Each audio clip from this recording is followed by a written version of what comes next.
Hi, hello guys! Samahan nyo nga pala kami ngayong araw. Ganito nga pala kami mag-celebrate ng birthday kahit nga nagtatrabaho. Happy birthday Happy birthday to you.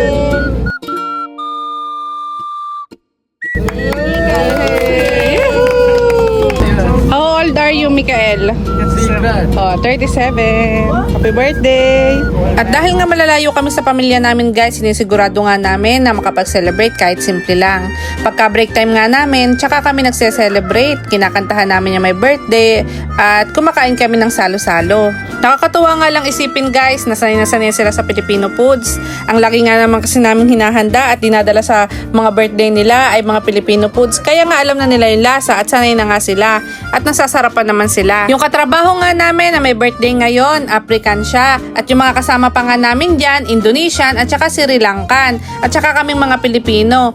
At guys, sobrang friendly nga yan nila kaya nga nagkakasundo kaming lahat. At buti na nga lang guys, nag-i-English sila kaya kahit papano naiintindihan namin. At ang kagandahan nga sa kanila guys, para mas nagkakaintindihan kami, nag-i-English nga pala sila. At fast forward nga guys, nung pagkatapos nga namin kumain, nag-ayos na kami.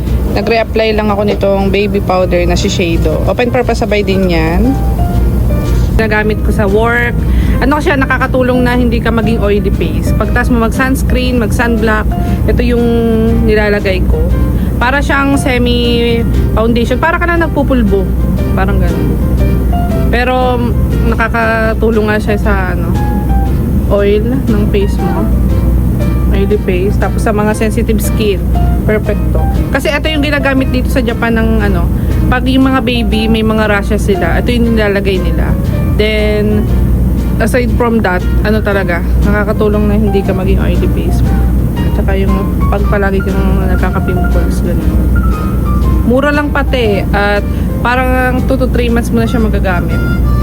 Kasi nga marami rin yung laman niya. Around 75 grams din siya. Guys, bili na kayo. Ilalagay ko dyan sa screen kung saan kayo pwedeng umorder. At sa mga gusto nga umorder guys ng mga galing sa Japan na product, PM me na agad. Dyan lang kayo mag-message. At fast forward nga guys, uwian time na. Anong uwian na nga namin guys nung nasa trend na ako. Nakita ko nga yung 7-Eleven na maraming pumipila. Yung pala, hanggako or half price na lang yung mga chicken. Kaya nga pumunta ako at pumasok ako at gusto ko nga bumili kasi ang mura nga talaga. May pang-ulam na nga kami, hindi na ako mag-iisip ng ulam today. Yung original price nga pala ng mga chicken, 300 yen. Ngayon nga, nabili na lang natin ng kalahati ang presyo. Kaya ang dami ko nga binili. At ang dami ko nga nabili guys, 6 na piraso.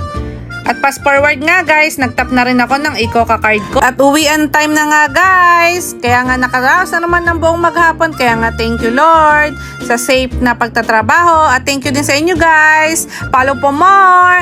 Bye-bye!